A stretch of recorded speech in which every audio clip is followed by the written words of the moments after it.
우리 찬송가 300장 찬송입니다. 300장. 내 마음이 낙심되며 근심에 눌릴 때 주께서 내게 오사 위로해 주시네. 300장 찬송 같이 하시겠습니다. 내 마음이 낙심되며 근심에 눌릴 때 주께서 내게 오사 위로해 주시네. 가는 길 캄캄하고 괴로움 많으나 주께서 함께하며 내 짐을 지시네. 그네가 내게 족하네. 그네가 족하네. 이 괴로운 세상 지날 때 그네가 족하네. 희망이 사라지고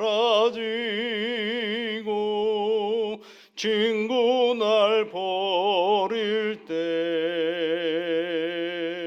주 내게 속삭이며 새 희망 주시네. 싸움이 맹렬하여 두려워 떨 때에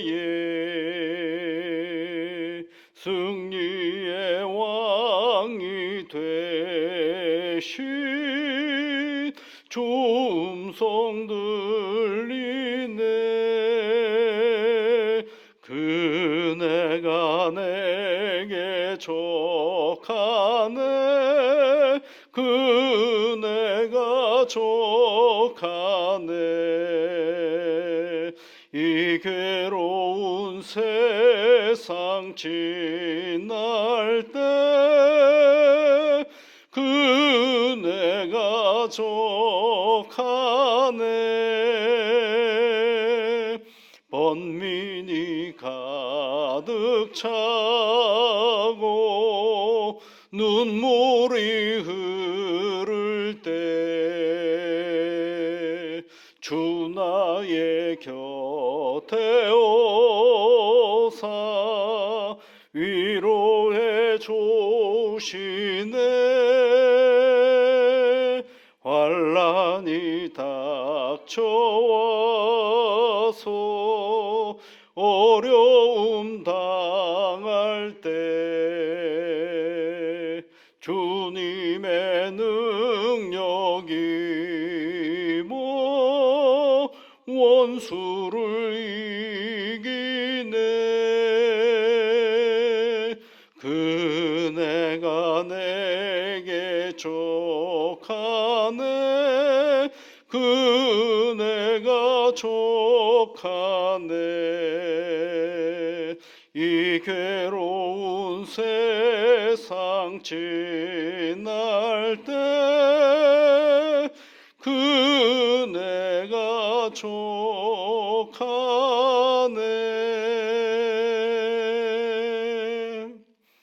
우리에게 은혜를 베풀어 주시는 하나님 아버지, 이른 아침을 맞이하여 또 기도하는 자리로 나온 사랑하는 주의 자녀들입니다. 감사와 찬송으로 하나님께 영광을 돌리며 시작하는 주의 자녀들 한 사람 한 사람 기억하시고 오늘도 하나님의 놀랍고 크신 은혜와 복으로 함께하여 주옵소서. 간구하는 것들이 있습니다. 하나님, 그 마음을 온전히 흠양하여 주시사 하나님의 때에 크고 놀라운 은혜와 복으로 함께하여 주옵소서. 수요일 이 아침에 하나님 앞에 기도하옵는 것은 땅의 모든 교회들을 위하여 기도합니다. 주의 성령께서 지역과 그 상황 가운데서 잘 견디며 나아가는 모든 하나님의 교회들이 되어줄 수 있도록 복의 복으로 이끌어 주시고 빛과 소금의 역할을 능히 잘 감당할 뿐만 아니라 하나님의 거룩함을 드러내는 믿음의 공동체들이 되어줄 수 있도록 지켜 인도하여 주옵소서. 하나님이 이곳에 태는 교회를 세워주신 것 감사를 드립니다. 함께 예배하고 함께 하나님을 찬송하며 기도하는 이 믿음의 공동체를 조금 더 하나님께서 더 열심으로 지켜 인도하여 주심으로 하나님께는 영광을 돌리는 교회, 세상 속에서는 빛과 소금의 역할을 능히 잘 감당하는 하나님의 교회가 되어줄 수 있도록 은혜에 은혜를 더하여 주시옵소서. 있음으로 말미암아 그 존재감이 세상 속에 각인되게 하시고 하나님의 영원한 은혜의 통로로서의 역할을 잘 감당함으로 말미암아 세상 속에 하나님의 복을 전하는 아름다운 신앙의 터전이 되게 도와주시옵소서. 하나님 또한 이 교회가 해야 할 여러 가지 선교의 사명들을 잘 감당케 하시옵소서. 이 일로 말미암아 하나님께 영광을 돌리며 나아가는 신앙의 터전이 되도록 지켜 인도하여 주옵소서. 예수님 이름으로 기도드립니다. 아멘. 하나님의 말씀은 디모데후서 말씀입니다. 디모데후서 4장 13절부터 16절까지 말씀을 함께 보겠습니다. 디모데후서 4장 13절부터 16절까지 함께 읽어보겠습니다. 내가 올 때에 내가 드로아의 가보의 집에 거둔 겉옷을 가지고 오고 또 책은 특별히 가죽 종이에 쓴 것을 가져오라. 구리 세공업자 알렉산더가 내게 해를 많이 입혔음에 주께서 그 행한 대로 그에게 갚으시리니 너도 그를 주의하라. 그가 우리 말을 심히 대적하였느니라. 내가 처음 변명할 때에 나와 함께 한 자가 하나도 없고 다 나를 버렸으나 그들에게 허물을 돌리지 않기를 원하노라. 아멘. 뒷부분, 서신서 뒷부분은 이런저런 사람들의 이야기, 사도 바울과 관계 맺었던 사람들의 이야기들에 대해 얘기를 하고 있죠. 데마라는 사람 얘기했었죠. 데마는 세상을 사랑하여 나를 버렸다. 10절 말씀에 이렇게 있죠. 또 이제 마가라는 사람 얘기도 했습니다. 마가를 데리고 와라. 이렇게 얘기를 했죠. 근데 오늘 또 얘기를 보니까 드로아 가보의 집에 둔 겉옷을 가지고 오고 또 책은 특별히 가죽 종이에 쓴 것을 가져오라. 그러니까 굉장히 그 사도 바울이 나름 사소한 어떤 것들을 관심 가지고 그 디모데가 올 때 그와 같은 것들을 좀 가지고 오라라고 얘기를 하면서 또 이런 얘기도 해요. 14절 말씀에 보시면 구리 세공업자 알렉산더가 내게 해를 많이 입혔음에 그렇죠. 사도 바울을 어렵게 했던 사람 이야기를 또 합니다. 그런데 어제도 그런 말씀을 드렸죠. 구리 세공업자의 알렉산더 이 사람의 인품, 성격, 그의 인신공격하지 않죠. 그냥 뭐 얘기만 합니까? 그를 디모데가 너도 그 사람 만나면 주의하라 이 정도로 얘기를 합니다. 15절 너도 그를 주의하라 이렇게 얘기를 합니다. 그러면서 그가 우리 말을 심히 대적하였다라고 얘기를 합니다. 여기서 우리 말 또는 사도 바울을 대적했다라는 것 사도 바울이 행하는 일들 또는 사도 바울의 어떤 태도가 아니라 사도 바울이 전하는 복음을 얘기하는 것입니다. 사도 바울이 전하는 그 복음에 대하여 이런저런 대항을 했던 사람들이 있었다라는 것이죠. 16절에는 또 뭐라고 얘기를 하고 있어요. 내가 처음 변명할 때 나와 함께 한 자가 하나도 없고 다 나를 버렸으나 그들에게 허물을 돌리지 않기를 원한다. 그네들에게 허물이 있는 우리가 생각하기에는 사람이 참 못됐네 하고 생각할 수 있는데 그런 생각하지 말라 그런 얘기를 하고 있습니다. 그렇게 이제 이 사도 바울이 이 마지막 서신서를 끝내면서 이런저런 사람들 얘기를 해주고 있는데 어제보다 이어서 오늘도 없는 게 하나 있다 그랬죠, 여러분. 그 사람을 얘기하는데 없는 게 있어요. 그 뭐냐면 개인적으로 그 사람이 어떠하다라는 얘기는 하지를 않습니다. 예. 어제도 그런 얘기를 했습니다. 왜 그러면 개인적으로 그 사람을 함부로 하거나 폄하하지 않았느냐? 사람은 언제나 어떻게 해요?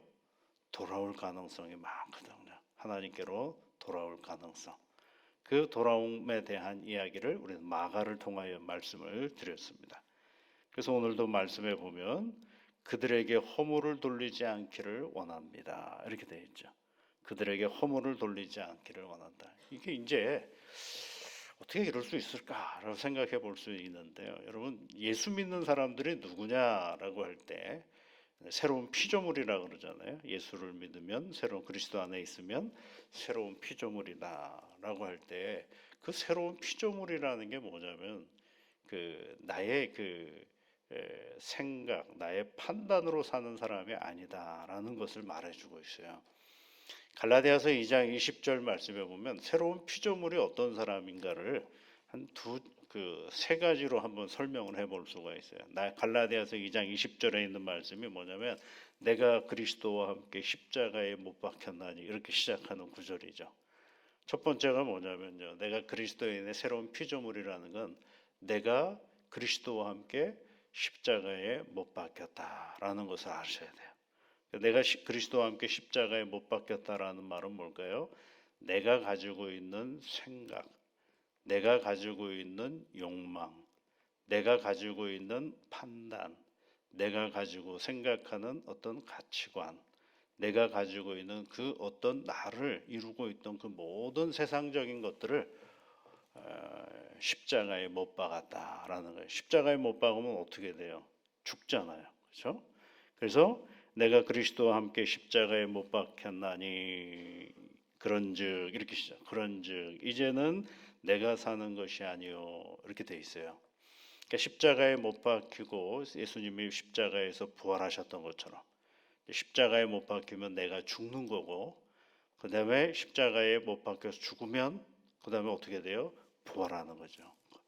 그러나 그런즉 이제는 내가 사는 것은 내가 아니요 이렇게 돼 있죠. 내가 아니요. 그러니까 내가 아니다라는 얘기는 겉에 있는 나, 세상 속에 사는 내가 아니다라는 거예요. 오직 내 안에 그리스도께서 사시는 것이다. 이렇게 얘기를 했어요. 내 안에 그리스도께서 사신다라고 했어요. 그러면 내가 생각하는 건 이제 누구와 생각하고 같아야 되냐면 예수님의 생각과 같아야 돼요. 내가 행동하는 건 누구의 행동하고 같아야 되느냐 하면 예수님의 행동과 같아야 됩니다.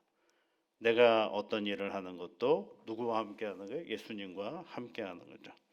내가 그리스도 안에 내 안에 오직 내 안에 그리스도께서 사는 것이라 이렇게 돼 있어요.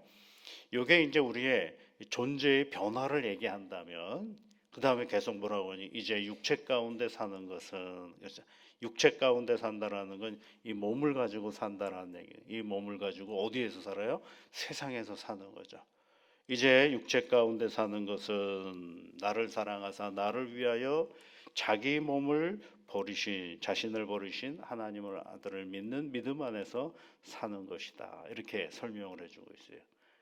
그러니까 존재가 변했다라면 우리의 존재가 변했다라면 내가 내 안에서 이제 누가 사시는 거냐면 예수님이 사시는 것이고 성령으로 사는 거거든요.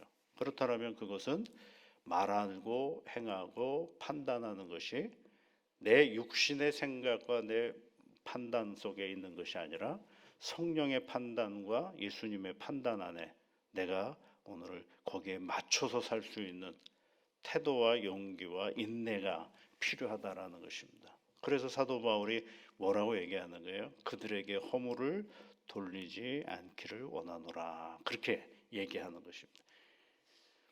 여러분, 사도 바울은 누구보다도 논증을 잘하는 사람이었어요.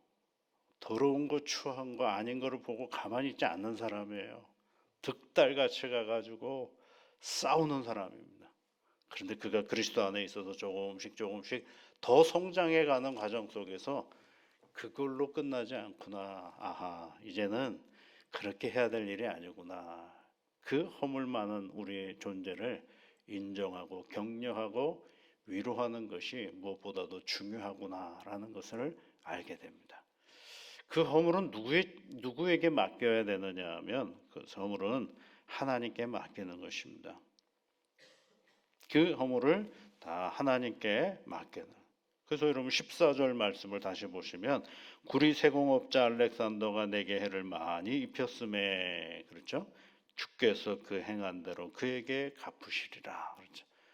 주께서 그러죠. 주께서 그 행한 대로 갚으시리라. 그래서 여러분은, 우리는요, 그 사람의 어떤 나와의 관계에서 내가 마음이 많이 아프고 힘들 때 그것에 어떤 그 사람의 그 실수와 그 사람의 약점을 가지고 뭐라 그럴 일이 아니에요. 그냥 놔두세요.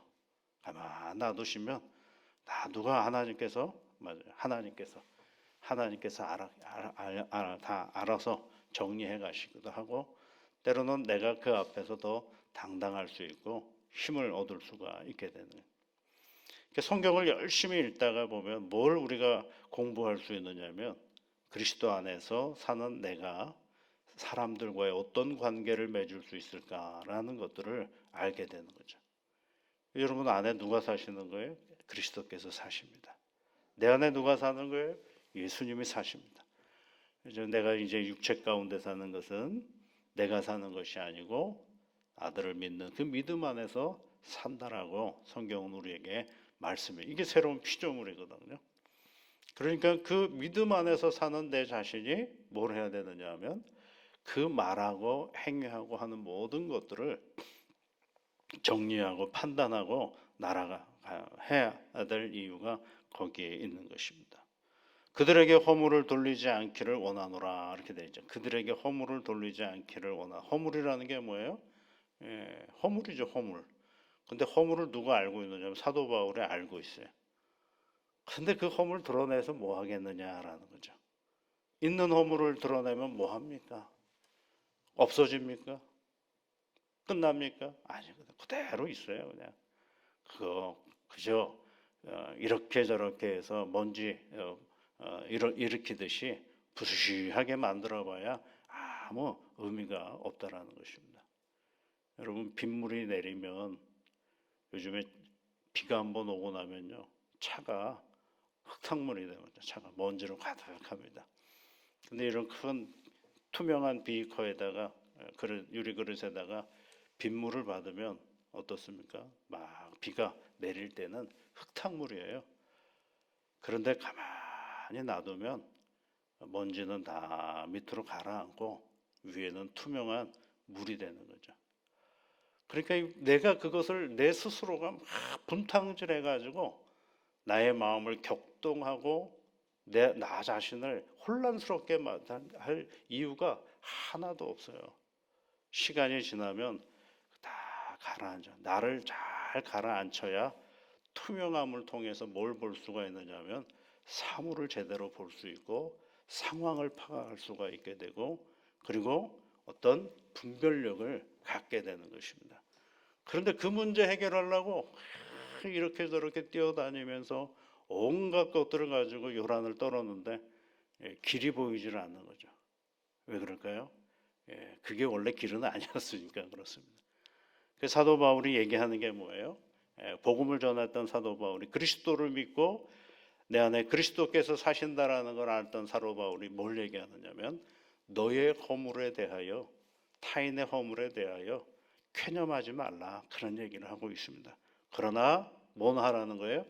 주의는 하거라, 이 얘기를 하고 있는 것이죠. 그래서 여러분, 누구 때문에 내가 흔들릴 이유는 하나도 없습니다. 누구 때문에 내가 흔들릴 이유는 하나도 없습니다. 왜요? 내 안에 누가 계시는 거예요? 그리스도께서 함께 하시는 거구나. 이 그리스도와 함께 살아간다는 건 하나님 나의 삶의 내가 주인이 아니라 나의 삶의 주인은 우리 하나님이시요 내 주님이신 것을 우리가 고백하며 살아가는 것입니다. 그래서 내 마음이 격동하지 않고 내 마음이 주님으로 가득하면 여러분, 세상은 얼마나 아름답고 복된 일인지 모릅니다. 그런데 주님 안에서의 삶이 이렇게 복되고 아름다운데 누가 우리를 분탕질하기 시작하냐면 사건인 것 같죠? 아닙니다. 사람인데, 그 사람이 누구냐면 내 눈이 저 밖에 있는 것만 바라보고 있는 나라는 사람이 제일 힘든 존재예요. 타인이 나를 어렵게 하는 게 아니거든요, 사실은. 그 타인을 바라보는 내가 내 마음에 격동함이 일어나서 진짜 어려운 거거든요. 예수로 가득하면 내 안에 예수님 때문에 내가 오늘 살면 타인을 바라보는 관점에 내가 흔들릴 이유가 하나도 없어요. 오직 내 안에 그리스도께서 사시는 것으로 말미암아 타인의 허물에 대하여 허물이 있는 걸 알지만 그것이 문제가 되지를 않는 것입니다. 왜냐하면 나도 허물이 많은 존재이거든요. 그래서 사도 바울은 구리장색 알렉산더가 자기를 많이 어렵게 했는데 그 어렵게 한 것에 대해서 뭐라 그러는 게 아니라 너도 디모데야 너도 그 사람을 조심하거라, 주의하거라, 생각해보거라. 그러나 그에게 그 허물을 그에게 돌리지 말아라 라고 얘기하고 있습니다. 오늘도 여러분 이 믿음의 길을 걸어가면서 많은 사람들을 만날 터인데 많은 사람들 앞에서 여러분의 믿음의 자리가 잘 드러나시기를 바랍니다. 그래서 타인에 의해서 격동되어지는 내 자신이 아니라 예수님 안에서 오늘도 평안한 삶을 살아가는 복된 새날이 되시기를 주의 이름으로 축복합니다. 같이 기도하겠습니다. 하늘에 계신 우리 아버지, 아버지의 이름을 거룩하게 하시며 아버지의 나라가 오게 하시며 아버지의 뜻이 하늘에서와 같이 땅에서도 이루어지게 하소서. 오늘 우리에게 일용할 양식을 주시고 우리가 우리에게 잘못한 사람을 용서하여 준 것 같이 우리 죄를 용서하여 주시고 우리를 시험에 빠지지 않게 하시고 악에서 구하소서. 나라와 권능과 영광이 영원히 아버지의 것입니다. 아멘.